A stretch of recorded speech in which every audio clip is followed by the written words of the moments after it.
All right, back for another beer review, and today I'll be reviewing yet another beer from the HOMES Brewery, and they're out of Ann Arbor, Michigan, and this is their Neural Path. So they are calling this one a barrel-aged kettle sour with white peach, coconut, key lime, and Madagascar vanilla bean. It comes in at 6% alcohol by volume. No IBUs listed. Time of review, and this can is approximately 6 months old. I'm gonna give a huge thanks, shout out once again to a very good friend of mine and a viewer of the channel, Jeff, aka NoJinx, for hooking me up with this one. So big thanks to him. In the description box, I'll post a link to the beer mail unboxing video I did that contains all the goodies he hooked me up with. And this is the final beer from the 2 most recent beer mails that Jeff sent to me earlier this year. I wanted to save this one because I have never ever had a barrel-aged, heavily fruited sour beer, which is what this is. Now, I've seen a lot of breweries do them. Typically, they come in like the 500 or 750 milliliter like clear bottles. A lot of breweries do them like that. So the fact this is in a can is pretty cool. And then on top of that, like, I just don't know how this is going to work. So I believe what they do is they brew a kettle sour, then they barrel age it, and they're barrel aging this one in Old Elk and Bardstown bourbon barrels. And then after that, it says with white peach, coconut, key lime. I believe they are blending them with the purees of those 3 fruits before finally aging them on Madagascar vanilla beans, or aging the beer on Madagascar vanilla beans. So really cool. I love coconut, one of my favorite fruits. Key lime pie is my jam, so key lime I enjoy. And then white peach, like, I'm wondering how this one's going to turn out. I hope it's quite delicious. This is my first, again, barrel-aged, heavily fruited sour ale, and hopefully I want to try more after this. We'll see. Anyway, let's give it a pour into the glass. See what we got on. Wow, that looks crazy. So I had this upside down in my fridge the entire time, and I do that usually with all these heavily fruited sour beers. I think this is going to be one of those beers, though, where like the head continues to rise. That looks like coconut cream or something. It's crazy. But that head's going to continue to rise. Okay. Cheated a little bit. It's crazy. It is absolutely crazy. Yeah, so first off, you can see little, at least on my shitty camera, you probably can see, but there's little pieces, I think, the vanilla bean.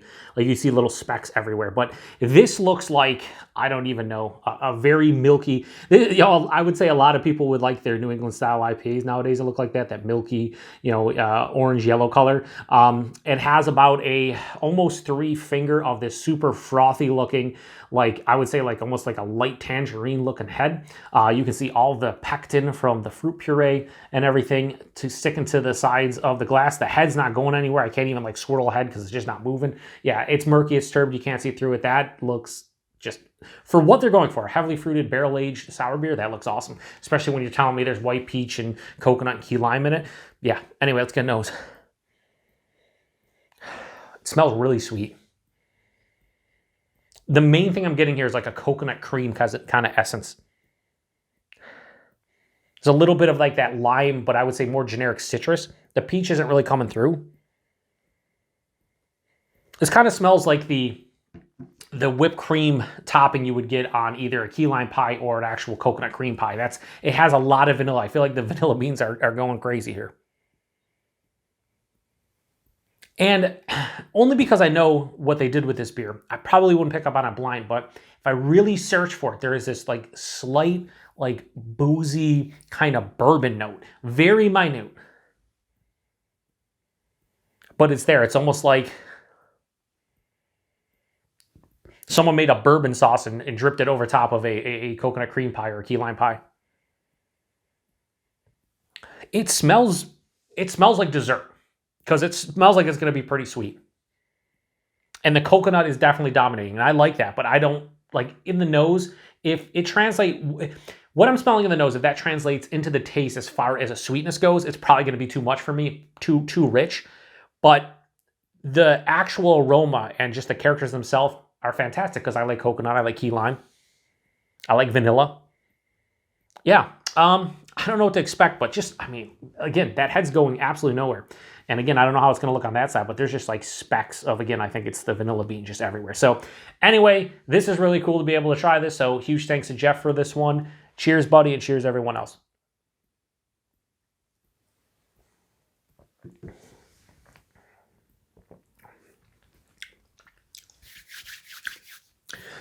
The finish is really, really cool, and that's where the barrel aging comes in. This is nice.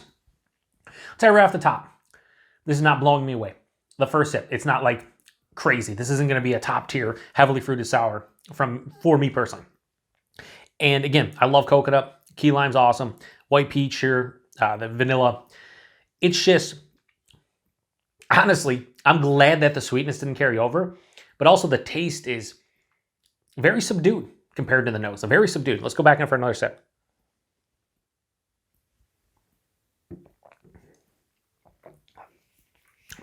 First things first, it's almost no, I want to say no carbonation, but this is almost flat. This is like very mildly carbonated. Now I know with a lot of these heavily fruited sours, a lot of them don't have a ton of carbonation, but between the barrel aging plus the fact that they probably blended this one with fruit puree, I would like to see a little bit more carbonation from this one. It's definitely a little bit too soft on the palate. I think a little bit of spritzy carbonation, if this was like mild to moderately carbonated, more approaching moderate, or even just mild to moderately, I think it would bump up the refreshing nature to this one, where this right now as it stands isn't all that refreshing.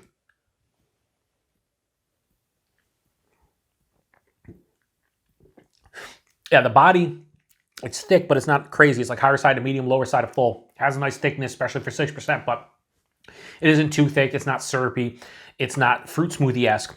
So the body's fine. And just the mouthfeel needs a little bit more carbonation. While it's soft and smooth, it's almost too soft on the palate. The taste, to be honest with you, I'm really having trouble kind of like, I'm having an issue discerning the different flavors because they all kind of blend together. They're quite cohesive. But because of that, I'm not specifically getting each one as much as I was hoping. I think from the palate, it's more of that coconut cream, creamy coconut in general. Passes through, that key lime hits, and it's an acidic, tart key lime. But mixing with that coconut, it's getting a little bit, it feels like it's a little bit sweeter, so it's reminding me of key lime pie, just probably without the graham cracker crust. I'm really not picking up on the peach. I think the peach gets kind of lost a little bit for me. Halfway through the palate is where this beer, again, starts to, the base beer starts to shine, because I get a little bit of a doughy essence probably from the base kettle sour. I get that a lot with kettle sour. It's just a slight doughy, not like over the top, like pastry-esque, but just a little bit of a doughiness. And then on the finish is where the barrel comes through, and it's just a soft, lingering, slight bourbon note, like a straight-on spirit, just like a sweeter bourbon. And it's very minute. It's subdued. It's very subtle in general, but it's noticeable, which is cool. And it's lingering on the palate. This finish is not crazy. Like this isn't like overly sweet to the point where it's like, I'm not gonna be able to drink this. I am, but it's also not like super tart either. There's a mild acidity on the back of the palate, and there's a mild tartness in general, but there's also just like a, an average sweetness here. I would like to see maybe a little bit more of a dry finish, just for a personal preference, but it doesn't, it's pretty well balanced, but that's because, it's not too dry, it's not too sweet, it's not too acidic. There's no bitterness to speak of, but it doesn't lean in any one direction more than the other, which I think is cool. The best way I can explain this one is it's a really fun experience. It's pretty tasty. I was just expecting, I guess, more of a flavor like explosion.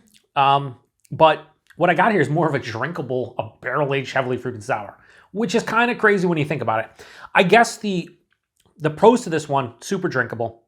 You can't taste the 6%, although with that bourbon finish, you probably would be like, oh, this barrel age, maybe you'd think it's a bit higher. I do like the flavors here, although light. And also, I forgot to mention, and that's lingering with the bourbon, there's a vanilla, so it could be coming from the oak or the actual vanilla bean, probably more from the vanilla bean.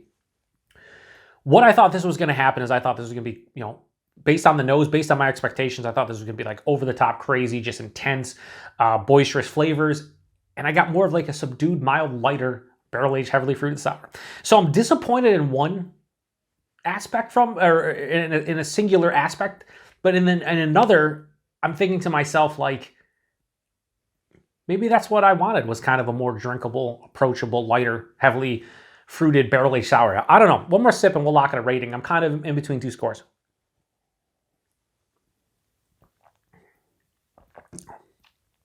Yeah, I think I think I do enjoy this quite a bit. It's not, again, going to touch some of the better beers I've had from Holmes, or some of the better fruited sours, whether it's barrel aged or not. But I'm enjoying this one. If the mouthfeel was better, if there was more carbonation, or any carbonation really, and I think if the flavors were a little bit more intense and they just worked a little bit better in general, I think this would be easily in the low 4 or 5 range.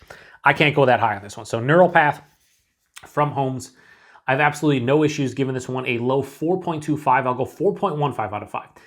It's an experience in itself. I'm glad I gave it a go. I'm enjoying this one, but it's not mind-blowing. But I will say, now I'm curious to see how other barrel-aged, heavily fruited sour ales are, because this has kind of piqued my interest. Again, if this was better with the carbonation and maybe the flavors worked a little bit better. I feel like they should have, and this is personal preference, this is coming again from someone who loves coconut and key lime. I think if they went with like a typical maybe fruit concoction that would mesh better with like the barrel aging, I think this would have been more of a win for me personally. But anyway, price point availability, $25 a 4-pack at the brewery. Pretty sure they're brewery only as far as availability goes. Jeff was nice enough to send one my way, so huge thanks to him. But yeah, $6.25 for that. I mean, I pay more for regular heavily fruited sour ales that aren't nearly as good or nearly as hard to get. So not a bad price point when you take into consideration the going price for something like this. I thought it'd be more considering it's, you know, barrel aged to some degree. And yeah, once again, huge thanks to Jeff. If anybody out there has had this beer before, post in the comment section. Let me know what you thought about it. If not, have you had any barrel-aged, heavily fruited sour beer? And if you have, what did you think about them? Do you think there is a market there? Do you think that you're going to see a lot more of them? Because I have not, off the top of my dome piece, saw any here locally, other than I think there was maybe a couple from Imprint. I think Imprinted, and maybe one other brewery. But you don't, I mean, I think also Mortalis has done them, but they're very rare. You don't see them a lot. Just because, I mean, and this is going to be a long review, so whatever, at this point you probably have clicked off the review. But if not, if you're still with me, I feel like when you're doing a heavily fruited sour, you're already using a lot of, you know, money in the fruit purees themselves. So now you're introducing barrel aging and the process and the time it takes for that. So I feel like costs are going to be even significantly more, and these are already expensive as is. So, you know, if you used to have a barrel aged 500 milliliter bottle of like a heavily fruited sour and like 15, 20 bucks, that's, you know, that's pricey. This, not as expensive. Again, this is a 16 fluid ounce can, so I think that's a 473 milliliter. For $6.25 a can, that's not bad. But if you start to see the costs rise for this style, like, I probably wouldn't pick it up, just because I kind of know what a heavily fruited sour is, and you introduce a barrel aging, is it going to blow my mind? Probably not. But that's, again, personal opinion, to each their own. Maybe there's some amazing barrel aged heavily fruited sours out there that I have no idea exist, but maybe I'll get to try them at some point. Anyway, huge thanks to Jeff. Thanks to everybody stopping by for another beer review here on the Beer Patrol. 6%, you can't taste that. I didn't think you would, but I will say, like I said, that bourbon has a lingering bourbon finish that I really enjoy. So anyway, to the next one. Cheers.